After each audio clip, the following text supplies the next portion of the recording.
We've got the LA Rams, who welcomed former Patriot Tom Brady. And to be honest, I didn't watch this game. I really wanted to, but unfortunately, I didn't have time to on Sunday evening at 9:25 kickoff. The Rams won this one 34-24. It did take a bit of a while to get going.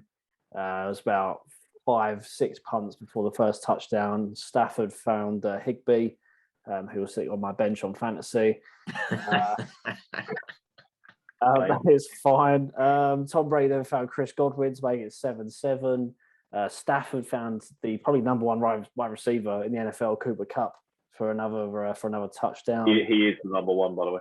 Yeah, always. That's why I drafted him, and I still lost in fantasy. It's fine.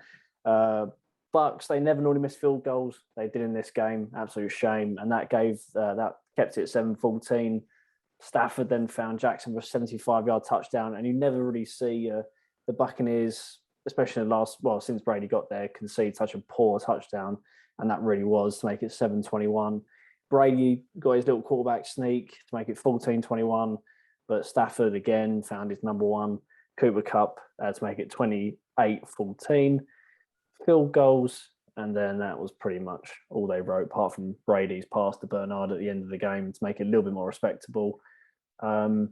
Really, I just fear for whoever plays the Tampa Bay Buccaneers next, because they're going to get the wrath of the Pirates. I don't think it made a difference if the Bucs had lost or not. But focusing on this game, it was in the end a solid performance by the Rams. We did wonder if they would step up to the test, and they certainly did. Where the Chargers struggled to deal with the crowd expectations. I think a lot of it's to do with traveling support the Cowboys. The Rams, of course, shared the stadium, the SoFi. They were inspired by the fact that actually there was such a large crowd, and they thoroughly deserved the win. I think, as you say, it was a shaky start, but then once Stafford started off one completely pass out of 7 attempts, and once he started getting time in the pocket, finding Cooper Kupp, Rod Woods, and of course Deshaun Jackson, who they've signed on a free, that is probably competing with the Vikings as a wide receiver trio.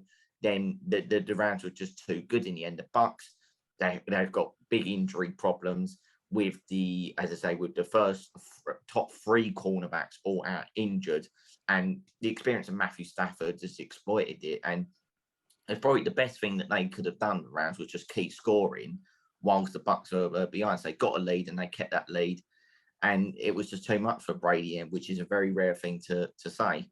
Say that the Gronk looked like he's going to be fit, but obviously when he went off injured, as good as like Howard and Bray are, they're not the Gronk. And it was just everything that could have went wrong for the Bucs did go wrong, and the Rams capitalized. And I thought it was a very solid performance.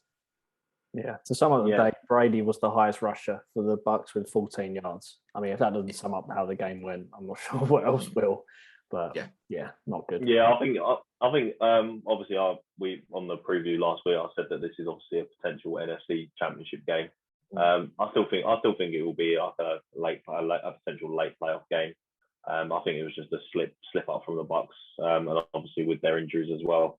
Once they're all back, I think they're obviously going to be fine anyway. It's the Bucs and Brady, but I think if that game was to be replayed later on in the season, like for example in the playoffs, I think it will be a much closer contest.